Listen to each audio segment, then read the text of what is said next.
At this conference, will provide opportunities to reflect on the strategies being undertaken or intend to undertake in preparing our learners with the skills, competencies, and knowledge required on the job market today.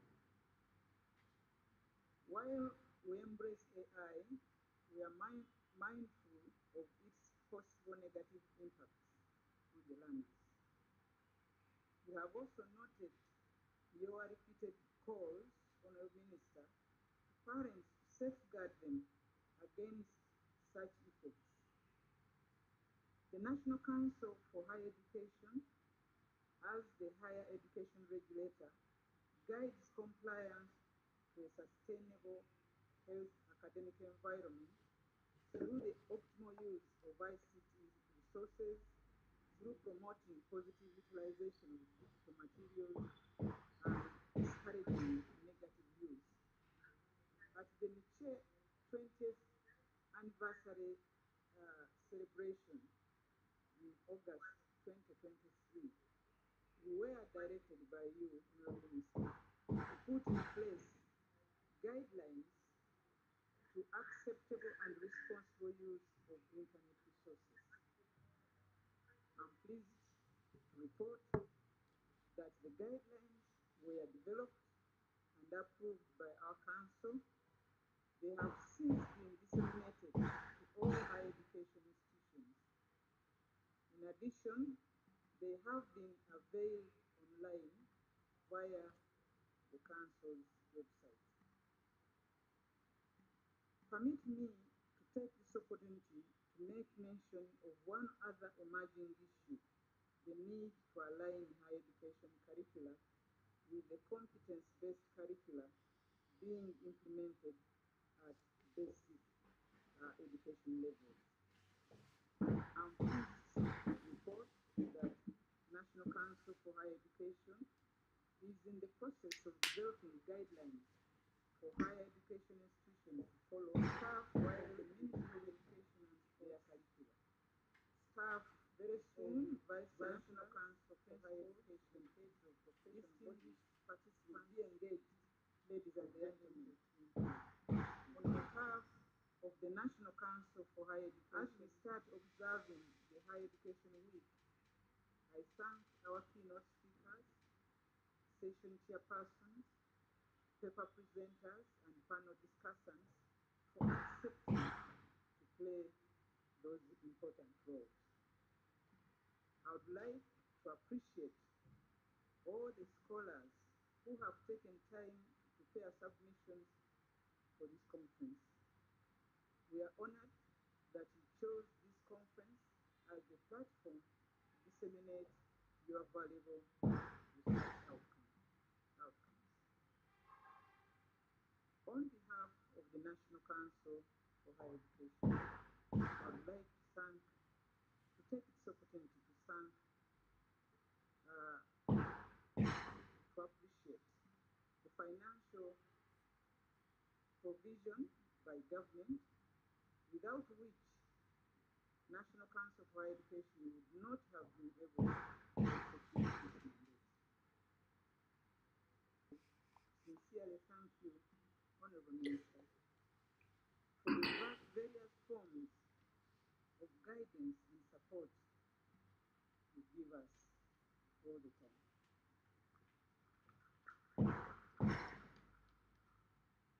The ministry as a whole has been supportive, and the permanent secretary is present with us.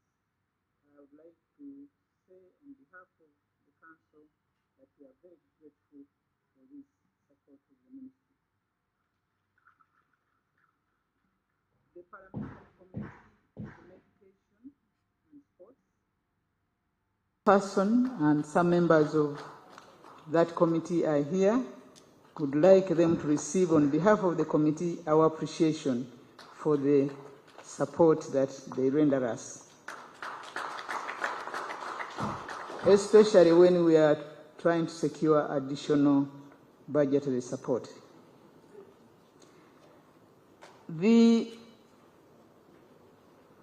Our appreciation is due to Council for the oversight and guidance always accorded to management. Honourable Minister, it is important that the Council provides oversight and guidance to management, and I'm glad to report that this has been done, and if there is anything we haven't done properly, it's not their fault. I thought they would appreciate that. The achievements in the regulation of higher education have been the result of commitment of management and staff. We call the Miche family, or the National Council for Higher Education family. I thank you all. And let me take this opportunity to introduce the management of the National Council for Higher Education with whom I work, and I request them to stand up for recognition. Dr. Kagume, Dr. Canon, those titles always, the order always. Reverend Dr. Canon Alex Kagume is the Deputy Executive Director. Dr. Nora Mulira is the Director in charge of ICT Research and Innovation. Dr. Vincent Sembatia is the Director in charge of Quality Assurance and Accreditation.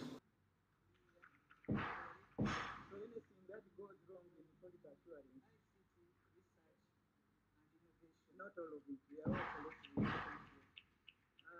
Mr. Asam Muzi, the Director in charge of Finance and Administration. But would not deliver without the support of all the members of the Miche family. I'd like them all to stand up for recognition. Wherever you are.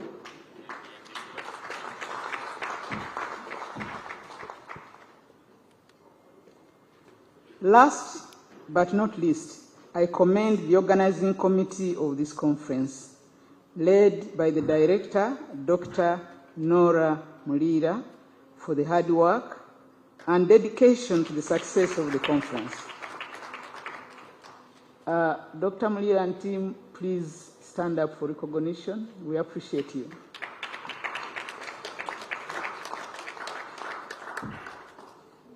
I now take this opportunity to invite the chairperson of the National Council for Higher Education, Professor Joy Kwesiga, to come and make her remarks. I thank you for your attention.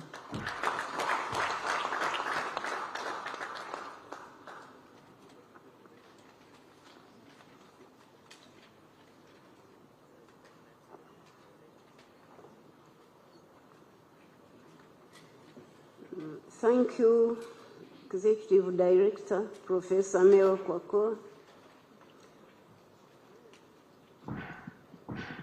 Thank you for realizing that I'm shorter than her.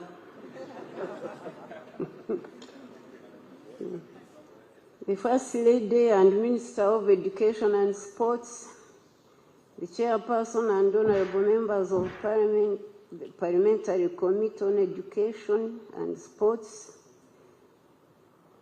the Honourable Member of Parliament present, maybe there are others, I'm not sure, Permanent Secretary, Minister of Education and Sports, Chairpersons and members of the Council, National Council for Education, Executive Director and staff of the National Council for Higher Education, heads of government departments and agencies present, Vice Chancellors and principals, political leaders of Mbarara City present, staff of the Ministry of Education and Sports, staff of the National Council for Higher Education, distinguished participants, ladies and gentlemen, I take this opportunity to welcome you all to Mbarara City for the 6th Annual Higher Education Conference 2025, organized by the National Council for Higher Education. As has been stated, this is the second conference to be held outside Kampala. We enjoyed a good time last year in Mbale. In a special way, allow me, participants, to welcome the First Lady and Honorable Minister of Education and Sports for accepting to officiate on this occasion. As Council, we are very grateful to you, Mama, for always accepting to officiate at such functions.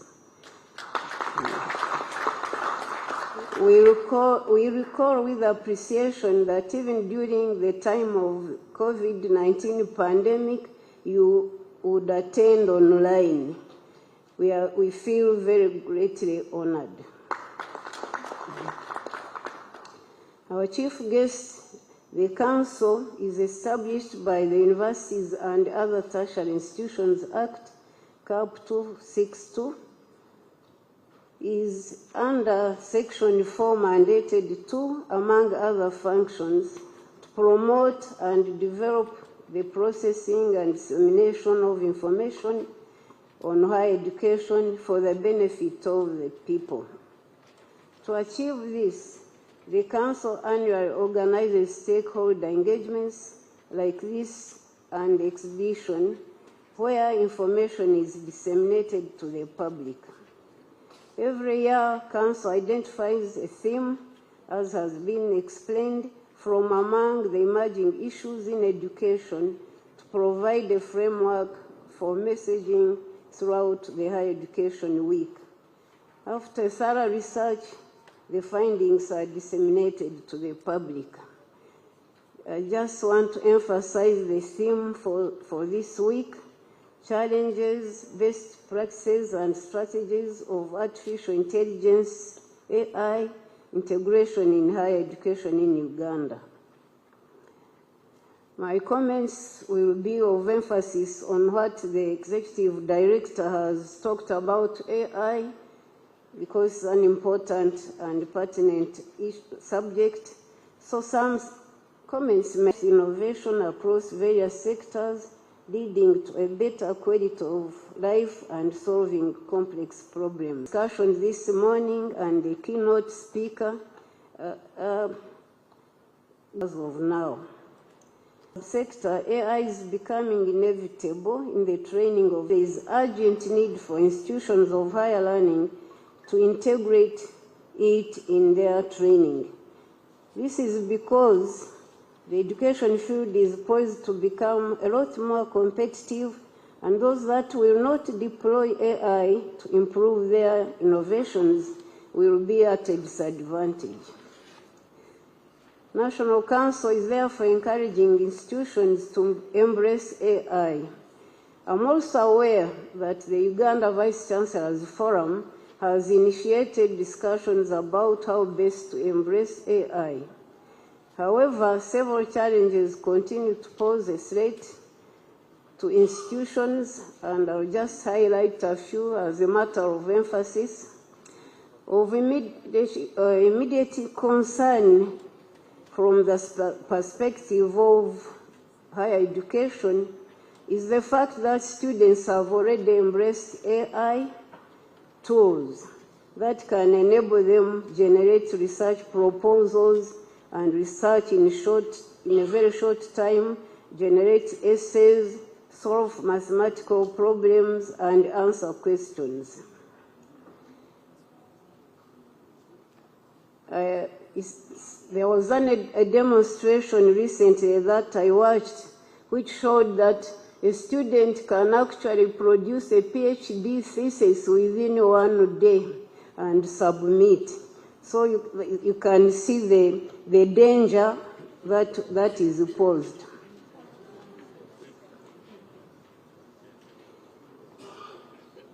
AI detector can also be used to detect the percentage of AI-generated content. This requires that the teachers must move faster than the students, and this is not the case as of now in the main, as far as I know. UNESCO use of AI is academic dishonesty and erosion of critical thinking skills.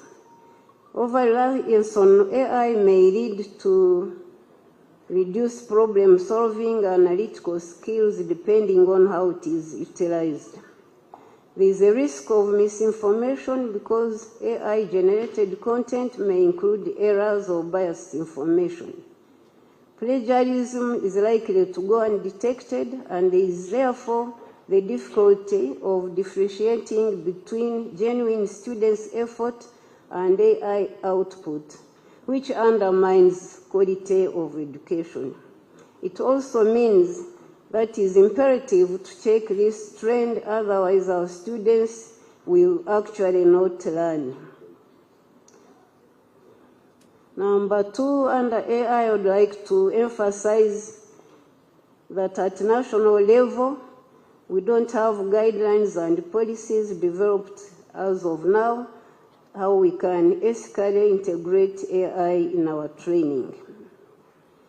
The cost of implementing and maintaining AI systems is very high, as the executive director has emphasized, and I'm not going into details about this, but we need the infrastructure, internet, as has been pointed out.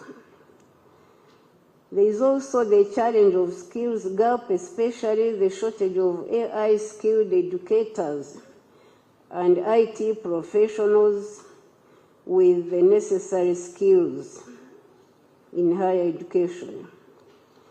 It is pleasing to note that some institutions have already embarked on this journey by initiating policies. Others have AI clubs, but this is just still ad hoc, as it were. We still need a national policy in this area. And as is always the case within our education system, the question of equity is still, because the access to all these facilities is not open to all areas, especially rural areas, and also there is still a gender gap, as will always be the case. These resources are not adequately distributed. As we embrace AI in our institutions, there is need for government to support institutions of higher learning by putting in place a fund to support infrastructure development, arrangements for improving on the nationwide internet connectivity, a policy to subsidize the cost of ICT equipment to enable institutions afford the systems, and the funds for training of educators in AI, and students should be able to afford these equipments too. If we do not attend to these emerging issues, we shall, as a country, not progress with the rest of the world. Our chief guest, moving away from today's theme, allow me, Honorable Minister, to point out that as a council, we are all challenged with the delays in amending the Universities and Other Tertiary Institutions Act, CAP 262. The delays in amending the Act have resulted into overlapping mandates with agencies that have been established under the Ministry of Education and Sports. Higher education institutions are finding challenges regarding which agency to pay allegiance to. An example is the TVET Act, where some areas conflict with those of the National Council for Higher Education provisions. Another challenge is the fact that the National Council for Higher Education although it has regulatory powers, but does not have the powers to enforce the regulations, to enforce the law. This impinges on the quality of service delivery. Our prayer, Honorable Minister, is that the process of amending the Act be expedited.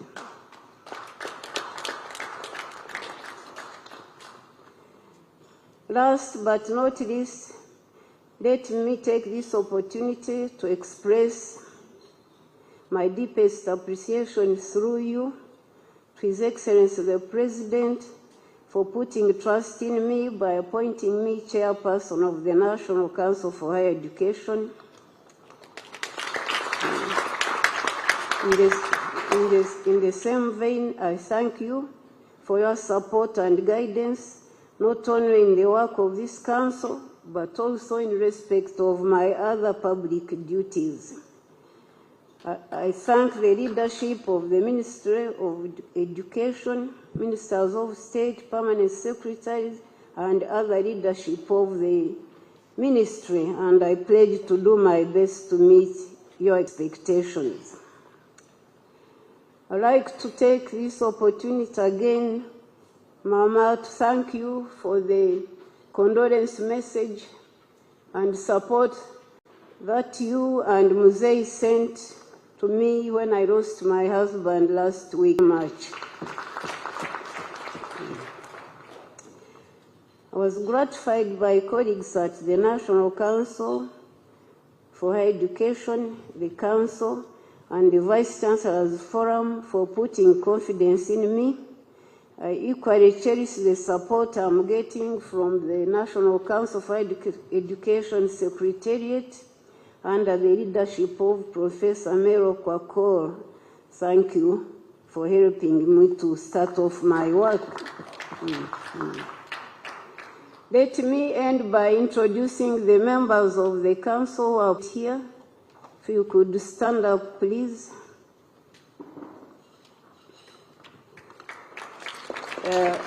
Haj Ramadan Mugaru is the deputy chairperson,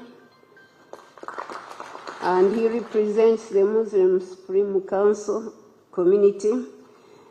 Professor Israel Kafel represents the Seventh-day Adventist community, and is the Vice Chancellor of Bugema University. Professor Owinyo Kero David is the Deputy Vice Chancellor at Guru University and represents the Senates of Public University. The Vice Chancellor of Bishop Stewart University represents Vice Chancellors of private universities. Thank you. I now take this opportunity to invite the Permanent Secretary, Minister of Education and Sports.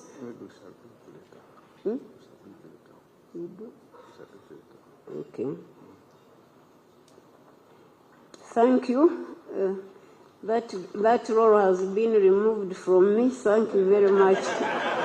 Thank you.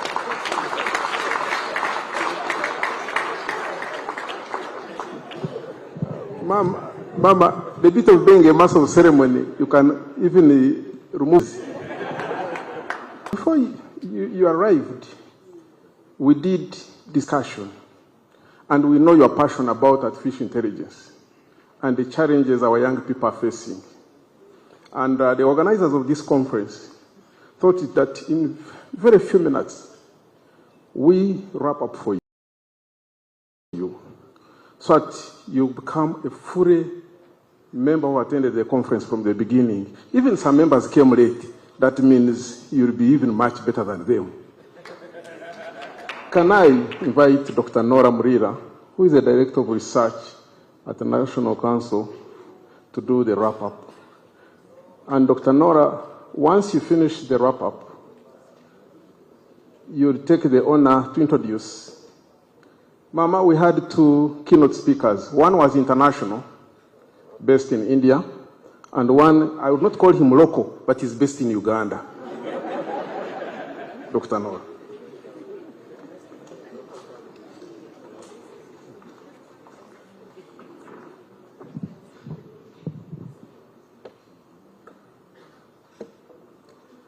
the First Lady and Minister of Education and Sports, Mama Janet Museveni,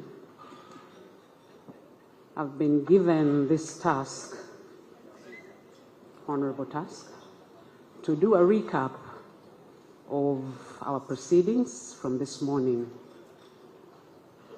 As the Master of Ceremony, as Mr. Muguzi has informed you, and the distinguished members present, we started off with a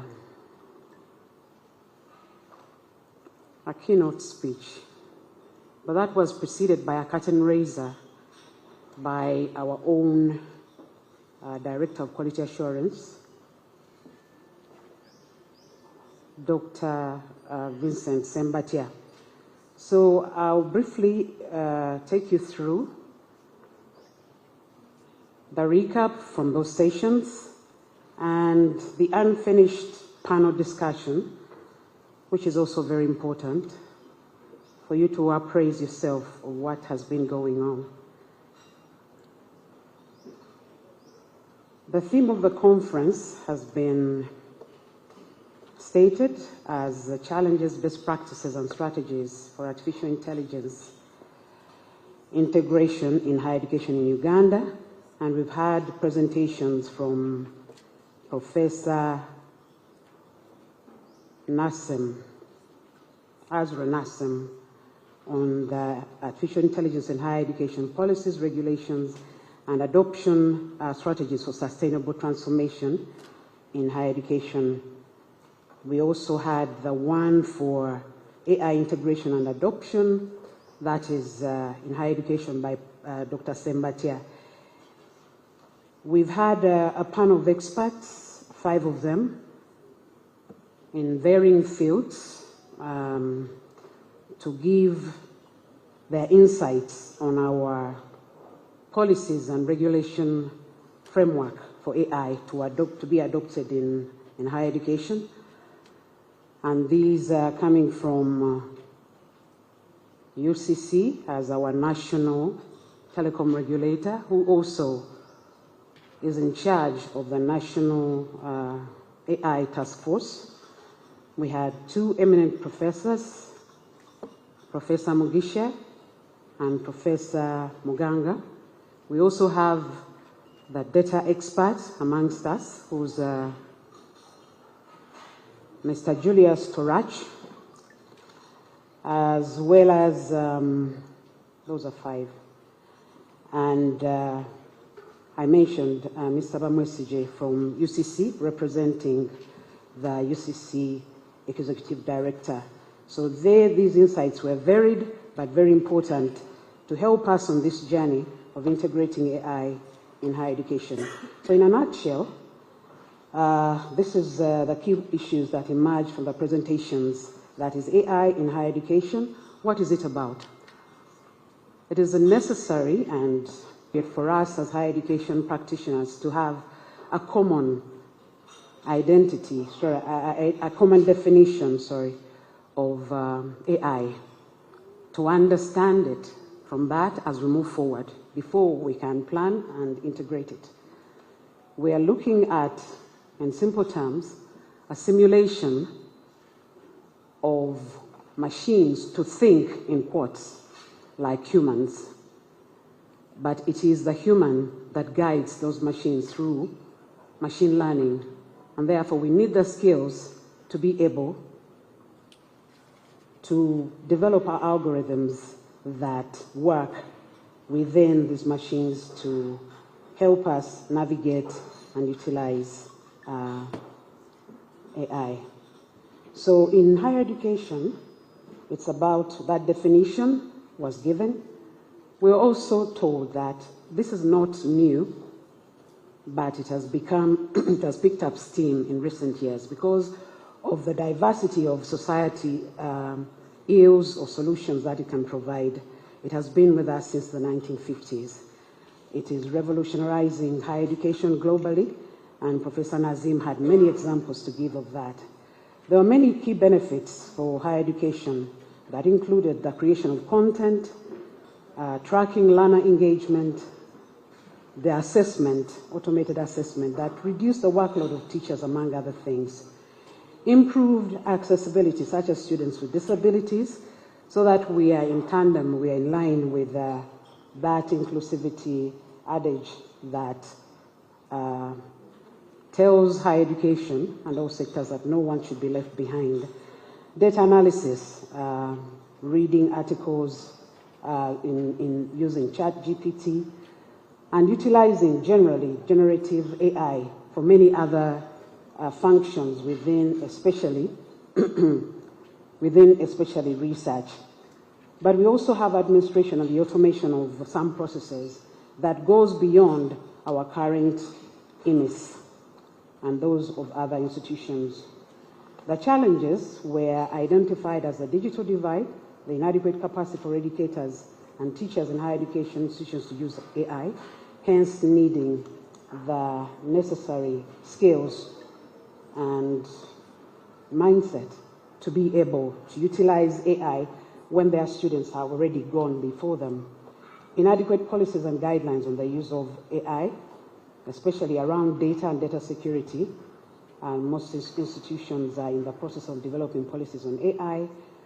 Curriculum development in AI, which integrates this, as well as the policies that guides AI, the AI integration. AI detection tools. We are taken through a number of power tools for AI to do all this.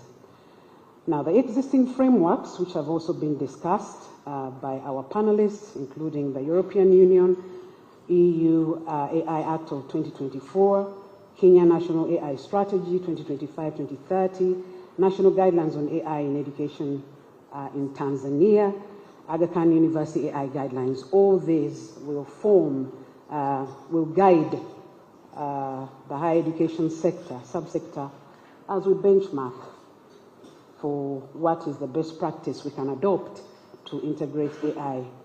Key strategies for adoption of AI, as it has been stated by the ED, we have addressed at length your pet issue on responsible use of AI and how to protect students. And this is one of the issues that was discussed at length by our panelists on what policies we can put in place to protect our students against the other side of the risky side of AI. We have key strategies on investment in infrastructure such as the internet, which has also been talked about by our chairperson of council, capacity building of faculty, staff and students, development of policies and strategies and guidelines at national and institutional levels to ensure effective AI use, the review of curricula to integrate AI across disciplines, establish AI centers of excellence, and very importantly, as we start this journey, the partnership and collaborations in the implementation of AI. Honorable Minister, I submit. Thank you.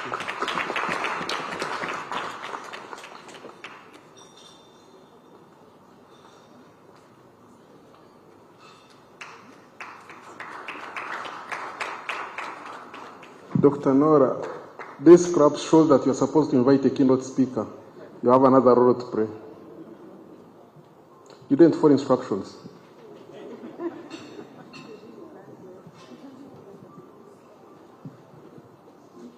Mama, sometimes you have those people, especially with artificial intelligence.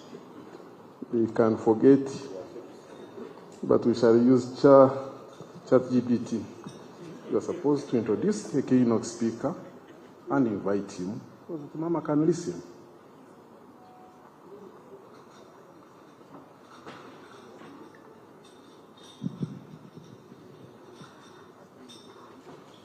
Honorable Minister, Mama Janet Museveni, we have a keynote speaker who's going to complement what we were listening to earlier on the same topic. And that is Professor Muganga of Victoria University. Professor Muganga is a higher education practitioner, a university professor who's unusual, who speaks the language of his students, and therefore the most appropriate to present this keynote to you. Members, distinguished participants, introduced Professor Muganga earlier as a panelist, and forgive me, I do not have the details, but he has a very distinguished career as a Vice Chancellor and practitioners in the subsector. Professor Muganga.